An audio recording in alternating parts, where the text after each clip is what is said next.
Bonjour les amis, j'espère que vous allez bien. Nous sommes le samedi 24 août 2024 et je vais vous présenter l'actu crypto de cette fin de semaine. On parlera essentiellement de l'actu générale, du XRP et du BTC. Oui, incroyable. On parlera du BTC, de Dimitra, de Stopbox et on finira par l'airdrop de Grace et la petite minute complotiste. On va commencer par l'actu générale. On a la Chine qui vise les actifs virtuels dans la Cour suprême sur les lois anti-blanchiment d'argent. Alors, une nouvelle interprétation des règles anti-blanchiment d'argent de la Chine a été publiée par la plus haute cour et le procureur du pays qui reconnaît désormais les transactions d'actifs virtuels. Donc ça, c'est plutôt bon signe, parce que ça veut dire qu'en fait, ils vont légaliser l'adoption de la crypto-monnaie. Et là, d'ailleurs, ils le disent, beaucoup de doutes, mais il a été question récemment sur risque que le gouvernement envisage de décriminaliser la crypto-monnaie sous peu. Il faut savoir que la Chine, c'est quand même la grosse pointure des BRICS et ils vont de toute façon être obligés de suivre comme les autres en passant au numérique. Ils ne vont pas uniquement faire que des CBDC, il faudra plein d'actifs numériques. On continue. Et on a, alors comme vous le savez, il y a une guerre entre même l'Union européenne et la Chine justement. Et là, en réponse en fait aux taxes sur les véhicules électriques importés de Chine, eh bien, on a Pékin qui ouvre une enquête anti-dumping sur les produits laitiers européens. Alors je ne vais pas tout lire, mais aussi ils vont sûrement aussi accélérer aussi sur tout ce qui est les produits spiritueux, c'est-à-dire les vins, le cognac, etc. Voilà, donc ils font en fait une réponse tout simplement, c'est une guerre commerciale. On a National Building Society qui avertit les clients des paiements retardés sur l'application, donc il y a un problème sur deux réseaux, peut-être une attaque, on ne sait pas. Les actions mondiales sont au bord d'un record historique. L'indice MSCI All Country World a enregistré une hausse de 0,1% proche de son record historique le 16 juillet. Alors il faut savoir que quand on lit ça, on se dit que c'est bien, que tout va bien, mais en fait c'est tout simplement parce que l'économie elle est gonflée. Les marchés boursiers sont gonflés parce qu'en fait la monnaie est dévaluée, donc c'est pour ça que les actions sont à des montants plus élevés. Les États-Unis envoient 125 millions de nouvelles aides militaires à l'Ukraine. Voilà, ça continue. Bon, c'est comme ça. Je pense que l'Europe va suivre aussi si les États-Unis, comme ils font exactement la même chose. Voilà où va vos impôts. La Banque nationale suisse et SIX lancent une nouvelle solution de paiement instantané. Alors j'ai essayé de chercher s'il y avait un rapport avec XRP. J'ai pas trop fouillé, mais logiquement, ça serait, je pense qu'il y aurait un rapport par rapport au mécanisme de paiement, mais j'ai pas vraiment eu le temps de chercher. En tout cas, ils améliorent leur système et donc le nouveau service de paiement instantané sera étendu à toutes les institutions financières actives dans les transactions de paiement de détail d'ici la fin de 2026. Les 60 institutions financières qui traitent déjà les paiements instantanés couvrent plus de 95% des transactions de paiement en détail en Suisse. Avec cette nouvelle solution, les particuliers et les entreprises peuvent effectuer des transactions de compte à compte qui sont exécutées et réglées en quelques secondes. Donc c'est le peer-to-peer à tout moment, y compris les jours fériés. Voilà.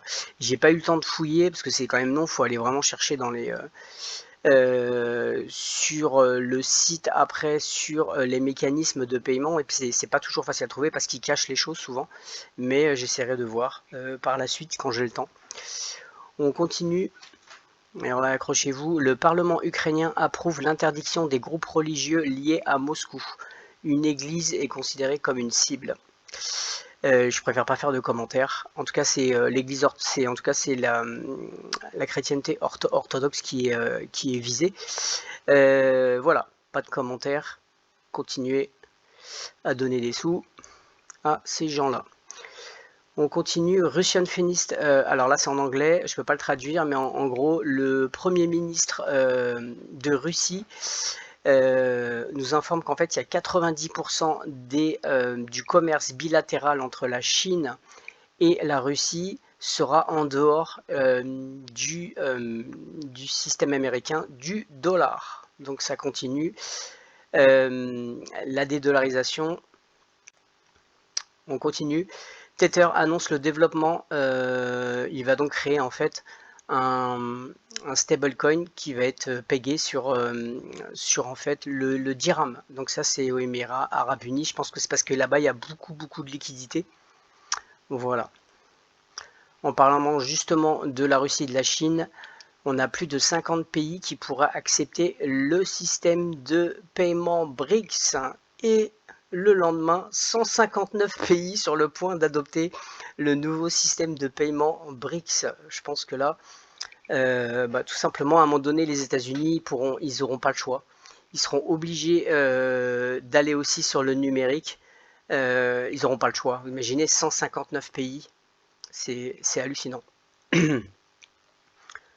On continue, on a le régulateur allemand, ça s'appelle la BaFin en fait là-bas, qui a saisi 13 distributeurs de crypto pour risque de blanchiment d'argent parce qu'en fait ils n'étaient pas régulés. Donc sur 35 sites, une somme d'argent de près de 250 000 € a été confisquée. L'échange d'euros pour la crypto consiste en une activité bancaire nécessitant une licence de la BaFin qui peut protéger l'intégrité du système financier et de ses consommateurs. Les opérateurs illégaux peuvent être poursuivis par la police et risquent jusqu'à 5 ans de prison. Bon, ils ont récupéré, voilà. Là l'avantage c'est que c'est que 250 000 €, donc ils ne pourront pas nous dumper à la tronche, ça fera pas grand chose sur le marché s'ils les revendent. Alors là, bienvenue à Orwell 1984. Le premier aéroport au monde à exiger un embarquement biométrique devrait arriver en 2025. Alors ça se passe où? Ainsi que les lignes de voyage de fin d'été remontent au point de contrôle de l'aéroport TSA aux États-Unis, un aéroport d'outre-mer offre une expérience de passager biométrique. Le Smart Travel Project de l'aéroport international Zayed d'Abu Dhabi impliquera des capteurs biométriques à chaque point de contrôle d'identification de l'aéroport d'ici 2025. Déjà, c'est clair que je n'irai pas à Abu Dhabi. Alors bien sûr, de toute façon, ça va se démocratiser. Mais après, c'est toujours la même chose. C'est en fonction des gens, des réactions des gens. Si les gens acceptent, ça va se démocratiser. Mais c'est comme tout. Alors bien sûr, les gens, ils veulent voyager, donc ils vont rien dire, ils vont laisser. Et après, ça va se propager dans le monde entier. Et donc, si vous n'avez pas une carte biométrique, un embarquement biométrique, vous ne pourrez pas voyager. Après, je pense que faut toujours regarder le côté business. Si vous êtes très riche et que vous créez une compagnie où il n'y a pas d'embarquement biométrique et que dans le monde entier il y a des embarquements biométriques, je pense que vous faites un carton, vous faites péter l'entreprise, vous faites un carton. Mais à mon avis, vous faites vite buter. On continue. Trump fait la promotion de la nouvelle plateforme cryptographique Families, donc The Defiant Ones. Donc on avait déjà vu que son fils avait pour projet de créer une plateforme DeFi. Et donc là, ils ont tout simplement mis sur Truth Social qu'ils allaient lancer cette plateforme. Donc on voit qu'ils sont quand même très impliqués dans la crypto-monnaie. On a eu un hack du DAI qui a été piraté. Une baleine a perdu en fait 55,47 millions de DAI, ça fait mal. Voilà, j'ai terminé pour l'actu générale. On va maintenant parler un petit peu de Dimitra. Je vous rappelle, Dimitra qui est une agrotech, une entreprise agrotech qui permet en fait aux producteurs d'optimiser, aux petits producteurs d'optimiser, de pouvoir réduire leurs coûts, atténuer les risques et surtout augmenter la conformité avec tout simplement une technologie IA et des drones, etc., qui vont permettre de calculer des choses et de voir aussi une traçabilité. Ça permet donc eh bien, de mieux gérer pour ces petits producteurs. Et Dimitra, franchement, je regarde, ils avancent. Je ne sais pas si vous suivez, en tout cas si vous êtes investi sur Dimitra, mais ils avancent quand même très très bien. Il y a énormément de projets, surtout dans les pays en développement, les pays émergents. Il y a énormément de projets. Et on va regarder, il y avait un article de Cointelegraph qui nous parle justement de Dimitra. Agribusiness adopte des pratiques ESG pour répondre aux demandes croissantes du marché mondial. Alors moi, je vous le dis déjà, je l'ai déjà dit 50 fois, ça c'est comme le truc carbone, machin. Bref, mais bon, c'est comme ça. Mais pour moi, c'est une carotte. Dimitra ESG fournit la cartographie de maturité ESG et la mise en œuvre des politiques pour les entreprises agroalimentaires en intégrant les technologies Web3 pour améliorer les efforts de durabilité. Le marché mondial pour environnement social et gouvernance, ESG, les pratiques sont en croissance, en augmentation, à mesure que la sensibilisation à la durabilité et aux opérations commerciales responsables augmente. Les entreprises dotées de solides cadres ESG vont devenir plus attrayantes pour les consommateurs, les investisseurs et les partenaires. C'est comme les entreprises que vous avez beaucoup, par exemple en Europe, qui maintenant ont tous, beaucoup ont un label ESG. Voilà, et donc Dimitra aura ce label. Et je vous rappelle qu'à partir je crois que c'est le 1er janvier 2025, il y a une loi en Europe où pour pouvoir qu'il y ait des importations des pays émergents, il faut que ces pays émergents en fait aient une traçabilité, et donc il y aura un label.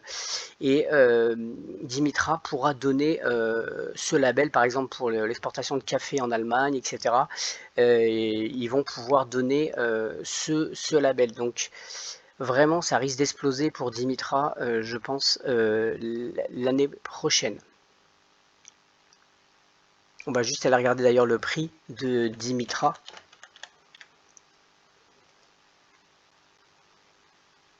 Voilà.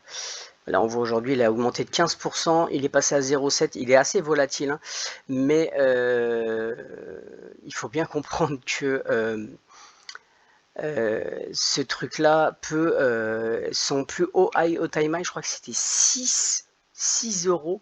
Alors, il n'ira pas jusqu'à 6 euros, mais au minimum, je pense qu'il peut aller au prochain bull run. Personnellement, je pense qu'il peut aller à 1 voire 2, franchement facile, 2 euros. Imaginez, il est à 6 centimes actuellement, presque 7 centimes. En tout cas, moi, j'ai acheté du Dimitra et eh bien, je vais patienter.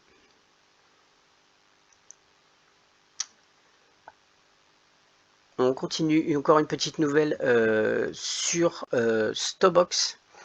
Et Stobox fait en fait un partenariat avec Fireblocks. On va essayer de regarder si je peux traduire.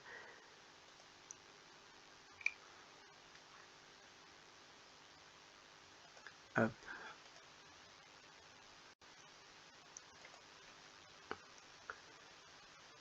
Voilà, excusez-moi. Voilà. Donc Stobox qui intègre un fournisseur leader de solutions de tokenisation et de gestion d'actifs numériques est fier d'annoncer qu'il a intégré Fireblock, une plateforme d'entreprise pour gérer les opérations d'actifs numériques et créer des entreprises innovantes sur la blockchain. Cela marque une étape importante dans la mission de Stobox de fournir à ses clients des technologies d'actifs tokenisés et de tokenisation de classe mondiale. Stobox utilisera l'infrastructure d'actifs numériques de pointe de Fireblocks pour offrir des capacités de qualité institutionnelle à ses clients via le produit Stobox 4. Je vous rappelle que Stobox propose des produits en fait clés en main pour les entreprises bien sûr ils sont pas encore au niveau de Hedera ou même de Ripple ou pour la tokenisation ou Ondo, mais je peux vous dire que je pense que ça va vraiment vite progresser. Ils avancent très vite et eux sont vraiment spécialisés que dans la tokenisation. Voilà, on va continuer. Et on va parler maintenant de Realty. Il y a pas mal de maisons actuellement. Si vous voulez faire un investissement, il y en a un actuellement disponible. Sinon, là, vous avez que des maisons au Panama. Des belles maisons. Il ne faut pas croire, le Panama, c'est pas un pays si pauvre que ça. Il faut savoir que ça attire énormément d'étrangers. Il y a énormément de capitaux étrangers. La vie, moi qui ai visité plusieurs pays d'Amérique du Sud, je peux vous dire que la vie au Panama, c'est pas la moins chère. Les prix des maisons, si vous allez à la capitale par exemple, c'est vraiment pas donné. Voilà. Et pourquoi? Parce que ça attire l'étranger, parce que c'est 0%. Les étrangers par exemple ne payent pas d'impôts. C'est 0% là-bas. En tout cas sur les revenus étrangers. Donc là, vous avez 1, 2, 3 maisons. Dans la dernière, personnellement, je suis allé, j'ai visité ce quartier, Playa Venao, à Los Santos. C'est vraiment un beau quartier, c'est vraiment pour les gens qui ont beaucoup d'argent. Et donc, voilà, il y a moyen d'investir sur ces maisons. Chiriquí, j'ai aussi visité, et Chiriquí, c'est aussi pas mal, mais c'est quand même moins coté que Playa Venao à Los Santos. Là, c'est comme ça, on passe une gamme, ce qu'on appelle Estrato, au-dessus. Voilà. Donc vous avez un lien dans le bas de la vidéo si ça vous intéresse d'investir sur Realty. Alors au niveau des rendements, c'est entre 6 et 20%, on ne sait pas, on ne peut pas savoir. Voilà. On continue et on va maintenant parler de l'airdrop grâce vite fait. Alors en fait il fallait lier votre compte, mais je pense que vous l'avez tous fait pour ceux qui ont l'airdrop grâce. Il fallait lier son compte. Je vous rappelle qu'il faut lier un compte où on peut où il y a la blockchain en fait Solana. Alors on avait logiquement jusqu'au 23 pour le largage de l'airdrop, mais même après, si vous n'avez pas lié votre portefeuille, vous pouvez encore le faire. Tout simplement, lier votre portefeuille, il suffit d'aller sur le dashboard de Grâce et vous verrez, il y a un onglet où vous pouvez tout simplement lier un portefeuille pour pouvoir recevoir l'airdrop. Voilà. On va maintenant parler de XRP. Alors on voit que ça continue, regardez, au niveau de l'AMM, du montant total, on passe maintenant à 12 millions. Ouais, c'est passé de 11 à 12, donc ça augmente encore. On a Ripple qui nous parle du Ripple USD, mais alors ce qu'il faut regarder en fait, pourquoi utiliser donc il nous parle de leur stablecoin, et on voit en fait les raisons pour lesquelles selon eux il faudrait l'utiliser. C'est que il fournit une liquidité profonde pour les principales paires de trading sur certaines bourses centralisées. Donc je pense que c'est pour ça qu'ils ont fait énormément, c'est qu'il va y avoir en fait toutes les paires de devises de beaucoup de pays, entre autres. Voilà, émetteur multi-chaîne. Alors il faut savoir que ce stablecoin sera sur le XRP Ledger, mais aussi sur le réseau Ethereum. Ensuite, les règlements instantanés, on le sait, les transactions c'est en 1-2 secondes avec des frais vraiment minimes et aucun compte bancaire requis. Donc ça enlève les frictions, ça facilite les choses et en plus ça coûte moins cher. Les cas d'utilisation financière sont rendus plus efficaces et accessibles avec un achat facile, une mise en service, un trading et plus encore. Voilà. Je vous rappelle que pour l'instant, c'est encore en essai pour le stablecoin sur la bêta test chaîne sur le XRP Ledger. On a Tranglo qui, je vous rappelle, est un très grand partenaire de Ripple qui étend ses services de paiement à la Géorgie. Voilà. Les travailleurs migrants géorgiens sont principalement employés en Europe, aux États-Unis, dans les pays de l'Union européenne. Cette expansion est cruciale pour relayer davantage la Géorgie à ces régions. Donc ils augmentent en fait, ils passent encore à un pays de plus, donc encore plus de transactions, donc plus d'utilisation du XRP Ledger, donc un peu plus de XRP qui seront logiquement brûlés. On a l'ancien président des États-Unis, Donald Trump, qui avait utilisé le XRP type bot en 2019. Alors qu'est-ce que c'est que le XRP type bot? Par exemple sur Twitter, vous pouvez l'utiliser. C'est un petit logiciel, un petit robot. Et en fait, vous pouvez faire des paiements de XRP d'un compte à l'autre. Si l'autre personne a par exemple le petit bot aussi, vous pouvez vous faire des virements tout simplement d'un compte, d'un réseau social à un autre par exemple. Ou pour des dons aussi, ça marche aussi. Voilà. Alors on sait de toute façon que Donald Trump connaît le XRP depuis très longtemps. J'avais déjà montré des articles qu'en 2018, ils avaient fait des réunions avec le PDG de Ripple. On a Binance qui transfère une grande quantité de jetons Ripple. Alors il y a pas mal de mouvements, ce qui est un peu normal avec la fin du procès.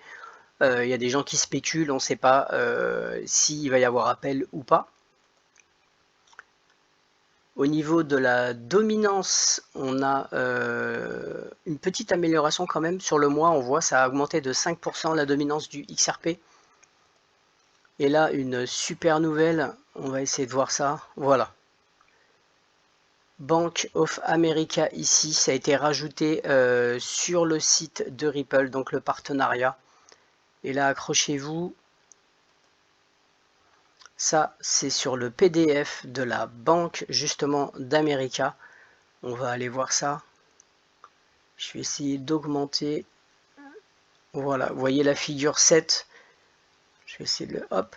Voilà, ici on voit Ripple, DLT, SGD, SGD. Ici, donc ça sera utilisé. Très bonne, alors vraiment très bonne nouvelle pour Ripple. La garantie BBVA élargit les offres de crypto-monnaie avec l'intégration du XRP. BBVA a intégré XRP dans son application de crypto-monnaie, facilitant le trading sécurisé directement via l'application.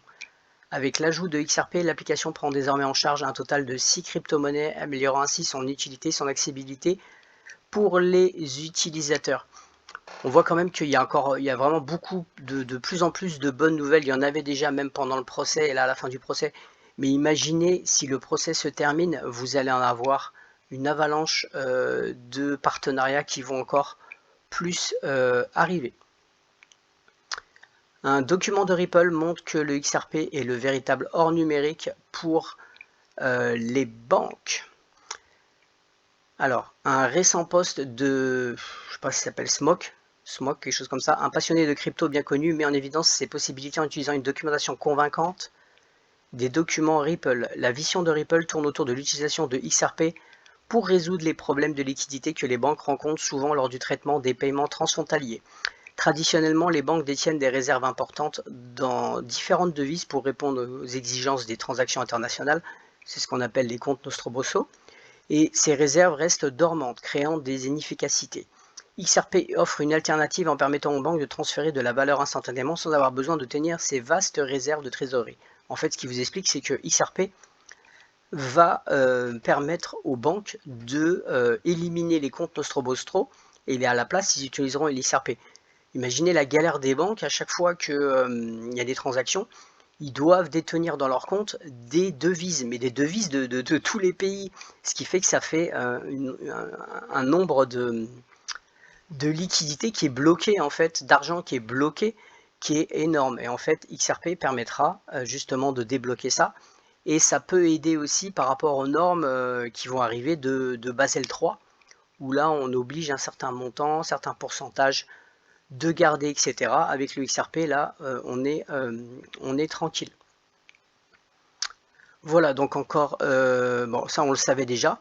Et en fait, il s'appuie sur en fait, un document de Stéphane Thomas, qui était l'ancien CTO de Ripple, qui le notait sur un document où il disait exactement ces mots-là. Alors là,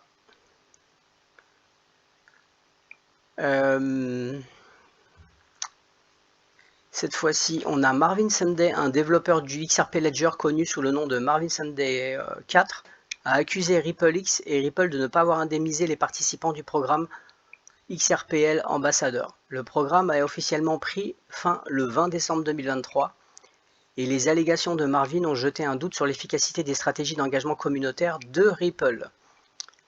Le développeur expose Ripple, donc dimanche après aux médias sociaux pour exprimer sa frustration sur le manque de récompenses financières promises par Ripple. Après, il faut voir aussi les développeurs. Je ne sais pas si c'est que du salariat, enfin s'ils sont payés ou si normalement il devrait y avoir aussi, je pense, un petit peu de bénévolat. Alors je pense que c'est pas comme les validateurs, mais en tout cas, malgré toutes les tâches et tous les projets requis, Marvin et les autres participants n'ont pas reçu leur rémunération, ce qui a causé des difficultés financières aux personnes qui comptaient sur ces récompenses. Marvin a fourni des preuves à l'appui de ces affirmations, y compris des confirmations par courrier, des liens d'événements, des photos, des détails, etc. Il a souligné ses efforts pour communiquer avec les représentants de RippleX, citant des problèmes non résolus dans les paiements et les retards de communication. Alors on va regarder un petit peu la réponse. Pour l'instant, Ripple n'a pas encore fourni de commentaires supplémentaires sur la situation. Alors, si ils ont répondu, après des tentatives infructueuses pour résoudre le problème en privé, Sunday a reçu ses griefs publics et exhortant Ripple à remédier au retard de paiement en cours. Expliquer que des difficultés techniques, des difficultés techniques avaient affecté le portail des ambassadeurs, entraînant des retards dans le traitement des paiements. Voilà. Donc peut-être que c'est vrai, ou peut-être que faut sortir l'argent pour payer la SEC, donc ils sont peut-être déjà secs. Non, je plaisante. Mais je pense que généralement Ripple, c'est quand même une entreprise très carrée, donc bon, après c'est comme toutes les entreprises, il peut y avoir des retards, parfois des petits problèmes, c'est normal.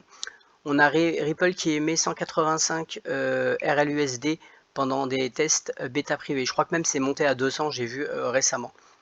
Voilà, donc ça c'est évidemment pour toutes les multi-devises, etc. Ils font des tests, ce qui est logique. J'ai terminé pour l'XRP, on va juste regarder un petit peu les prix.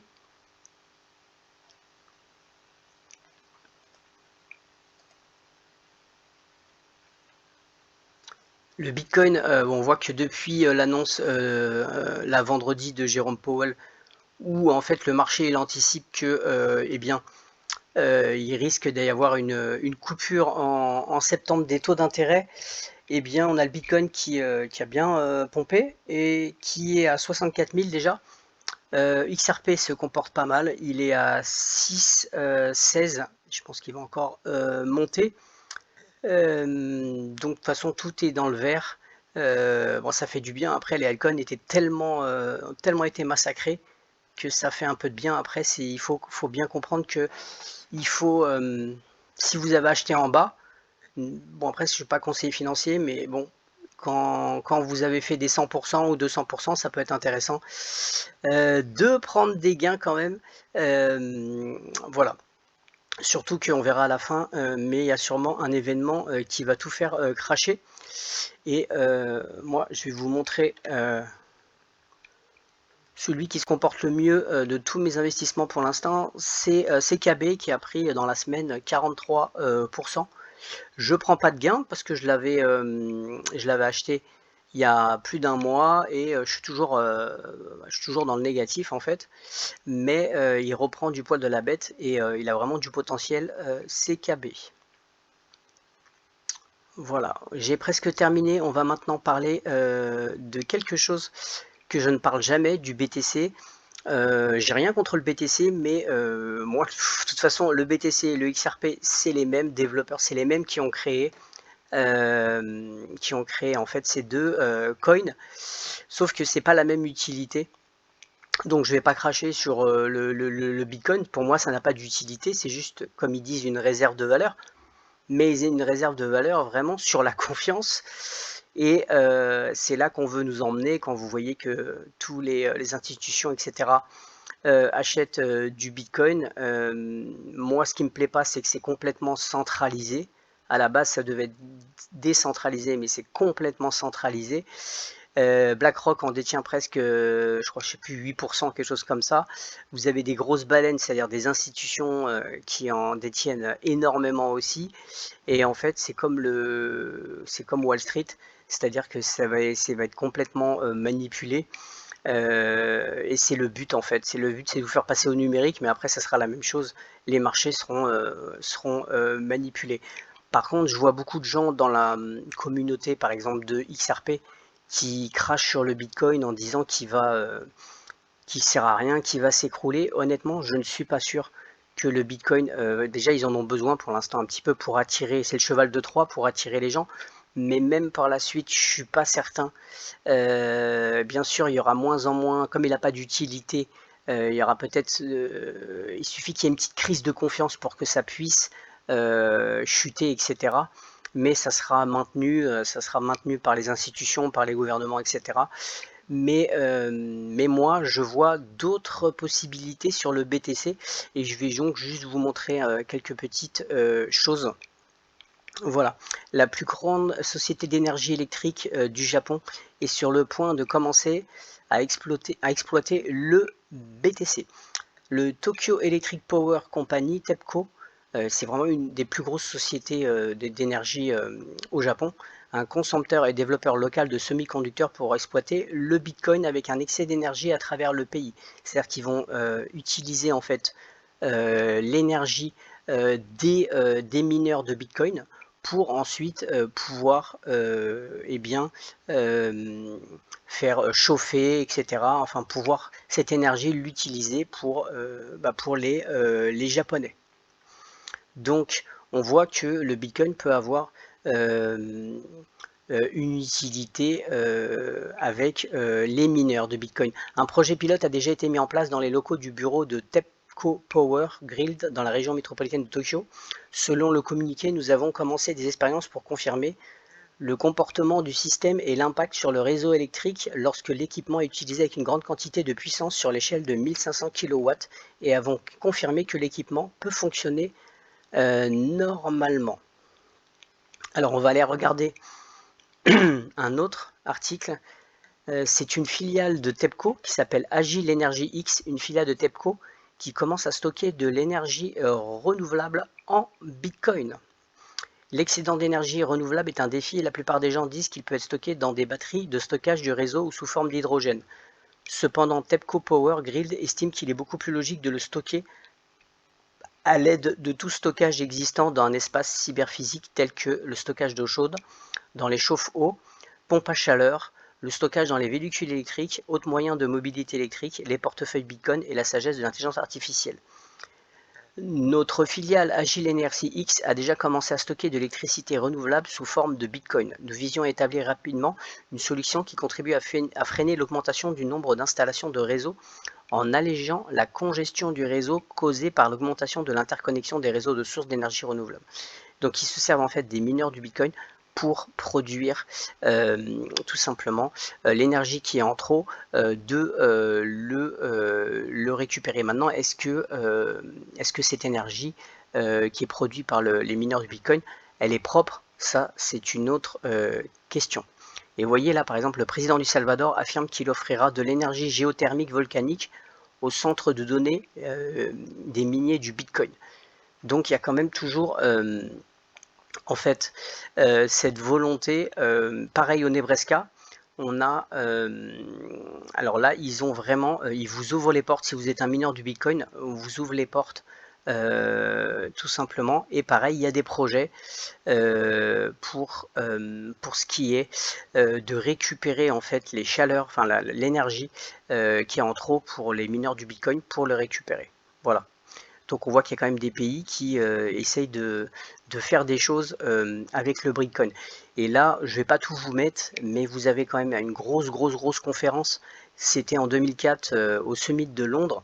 Vous avez des projets sur le Bitcoin. Et là, je vous laisserai, si vous voulez, en commentaire, vous me demandez, je vous laisserai, parce que c'est long, hein, c'est 13 minutes. On va juste écouter 2 petites secondes. But you also look at the issues of needing to find ways to offset energy use by fossil fuels and other means using things like Bitcoin mining. And that's what I want to share with you today. So there are many stranded or underutilized energy assets out there. Landfill gas. Lots of methane is coming out, or methane as they say here in the UK, is coming out of the ground in these sites. And Google is about to release a new tool with Google Earth, which will let you see where methane is coming out of the ground and where methane is escaping, which is something the fossil fuel companies are really not very happy about. So you have methane. You also have biogas. There are huge amounts of agricultural waste, byproducts of things like ethanol, methanol manufacturing, beer brewing, spirits distilling, dairy farming, etc., that today not only generate methane, but need to be mitigated and processed, all of which can be used to generate electricity. That is new additional additive energy to the energy being generated by solar and wind farms, as well as the grid. If that energy can be consumed at the site of industrial need, then now factories all of a sudden can be placed in places where they necessarily don't need grid connections. But more importantly, most factories also need something called heat. And I'll talk about that in a second. But so you have biogas, you have landfill gas, you have flare gas in oil fields that is essentially just being burnt to convert the methane into carbon dioxide. That's wasted energy. And then you have other waste to energy assets like methanol, ethanol production, etc. And then you have these solar and wind farms that don't have grid connections. Or maybe they're mature assets, or maybe they're hydroelectric dams that have operated for years, they've been paid off, and now there are wind and solar farms in addition on those grids, and those hydroelectric dams can't sell energy. So what do you do with those assets? Well, you start to mine Bitcoin, but you have to do it at small scale. So stranded energy can be used to mine Bitcoin. We have the ability, using our immersion technology and our miners, to operate sites that essentially operate lights out at sub 1 megawatt capacity. Voilà, je vous mets pas tout, mais vous voyez, donc il y a des projets en fait pour arriver en fait à soutenir et produire en fait de l'énergie pour soutenir justement par exemple les énergies renouvelables. Donc attention, le Bitcoin n'est pas forcément mort, je parle pour la communauté XRP. Par contre, je pense qu'il y a une chose qui peut vraiment détruire le Bitcoin, c'est le jour où en fait ils vont dévoiler qui est derrière Satoshi Nakamoto. Et bon, on le sait déjà, mais je pense que si le jour où c'est dévoilé, ce jour-là, je pense que oui, là, le mythe il va tomber. Et je pense que là, ça peut vraiment s'écrouler. Voilà, j'ai presque terminé la vidéo. Je sais que c'est un petit peu long, mais c'est intéressant de vraiment se cultiver sur toutes les crypto-monnaies. Maintenant, je vais vous parler. Juste, on va regarder une petite vidéo encore, 3 minutes. Pour ceux, je pense que la plupart des gens, vous connaissez ce que c'est que le quantitative easing, mais c'est pour que vous puissiez comprendre ce qui va se passer, ce qui commence à se passer actuellement sur les marchés. Qu'est-ce que le quantitative easing?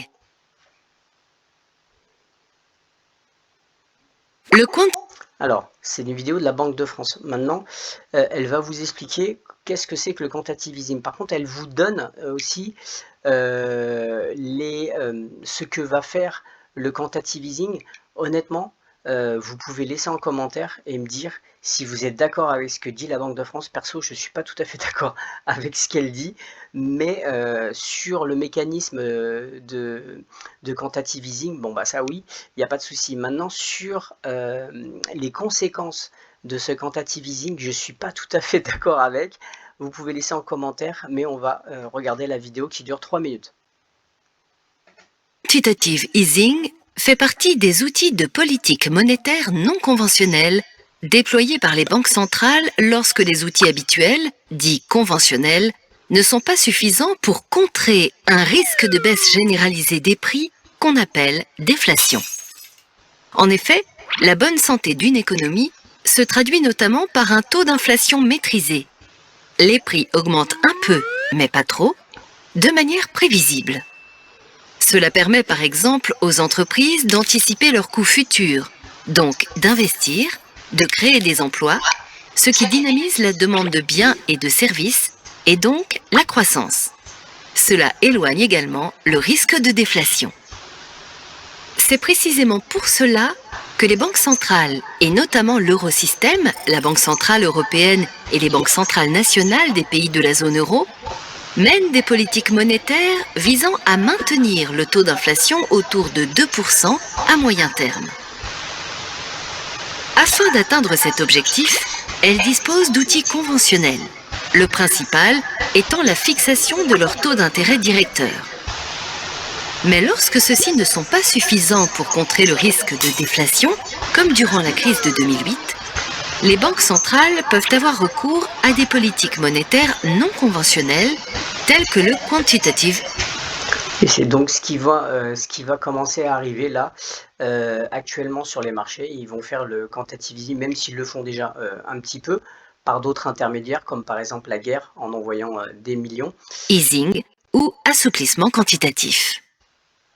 Le quantitative easing, c'est lorsque la Banque centrale intervient de façon massive, généralisée et prolongée sur les marchés financiers en achetant des titres, on dit aussi des actifs, notamment auprès des banques commerciales. En réalisant ces achats, la Banque centrale crée de la monnaie. Elle achète ces titres contre de la monnaie nouvellement créée. Ces achats massifs portent principalement sur des obligations. La forte hausse de la demande de ces titres entraîne une augmentation de leur prix. Et lorsque le prix d'une obligation augmente, son rendement, c'est-à-dire son taux d'intérêt, baisse. Le quantitative easing fait donc baisser les taux d'intérêt et le coût des emprunts, y compris à long terme. Les ménages, les entreprises et les États ont ainsi un accès à moindre coût au financement de leurs projets. Ils peuvent consommer ou investir davantage. Cela favorise la croissance économique et le retour. Voilà, ça favorise aussi tout ce qui est les marchés à risque, hein, comme la bourse et bien sûr la crypto-monnaie. Mais en fait, ce qu'il faut comprendre, c'est que ils vont faire ça justement pour pas que le marché s'écroule, comme ça a été en 2008, pareil. Pour pas que le Wall Street s'écroule, ils vont justement créer énormément de monnaie pour en fait pouvoir garder cette bulle. Donc c'est très bon pour nous, pour la crypto-monnaie, c'est très bon pour les marchés boursiers. Par contre, au niveau de l'inflation et de la dévaluation de la monnaie, c'est une catastrophe. À la stabilité des prix. Le quantitative easing a été utilisé par plusieurs banques centrales. L'Eurosystème a lancé son plus grand programme d'assouplissement quantitatif en 2015. Conformément aux traités européens, l'Eurosystème n'achète pas les titres de dette publique aux États lorsqu'ils les émettent sur le marché primaire, mais il les acquiert auprès des banques et autres intermédiaires financiers sur le marché secondaire. Face à la crise liée à la Covid-19, les banques centrales ont de nouveau eu recours au quantitative easing pour soutenir la croissance économique et lutter contre le risque de déflation. Voilà. Donc ce qu'il faut bien comprendre, c'est que pourquoi je vous parle de ça, c'est ce qui va arriver, mais il faut justifier. C'est-à-dire que là, il y a eu le Covid en 2020, donc ils ont dû tout simplement pouvoir faire du quantitative easing. Là, s'il n'y a pas de quantitative easing, tout s'écroule. Donc, on a Klaus Schwab qui nous dit que des événements sont à venir avant les élections de 2024. Ce qui veut dire tout simplement que pour pouvoir justifier ce quantitative easing, il faut qu'il y ait un événement. Ils ne peuvent pas le faire non plus comme ça, parce que s'ils le font comme ça prouvera que en fait tout est sous bulle et que donc ils ont besoin de justifier leur action et pour ça il faut produire quelque chose, un choc, quelque chose, et donc là on a Klaus Schwab qui nous dit justement qu'il peut y arriver. Alors ça peut être selon lui soit une pandémie, soit une guerre civile, voilà, donc à voir. Personnellement, il y a aussi une cyberattaque, je crois qu'il disait cyberattaque. Il faut savoir qu'une cyberattaque, c'est super facile. Il faut savoir que les Houthis, dans la mer Rouge, c'est là où il y a tous les câbles du monde entier. Ils ont juste à couper, à dynamiter le truc, mais en 2 minutes, c'est fini. En 2 minutes, c'est fini. Donc, juste taper sur Internet, câble Internet mer Rouge, vous allez voir, vous pouvez voir des cartes, vous allez voir, c'est hyper facile. Et là, c'est fini. Donc, honnêtement, on verra bien. Mais en tout cas, il va se passer quelque chose. J'ai terminé. On va terminer par la petite minute complotiste qui ne va pas durer longtemps. Nous avons pharmacie qui en grec signifie pharmakéa. Et définition de pharmakéa. Premièrement, l'usage ou l'administration de drogue. Empoisonnement, sorcellerie, art, magie, souvent trouvé en liaison avec l'idolâtrie. Métaphorique des déceptions et séductions de l'idolâtrie. Je ne l'invente pas, hein, c'est tout simplement ce qui est en grec. Voilà, et donc pour terminer, peut-être maintenant vous vous posez la question pourquoi vous avez sur les enseignes de pharmacie le serpent avec le caducée, mais avec la définition que je vous ai donnée, je pense que vous comprenez maintenant pourquoi. Même chose pour l'OMS, regardez, le caducée avec le serpent, je pense que vous comprenez maintenant pourquoi.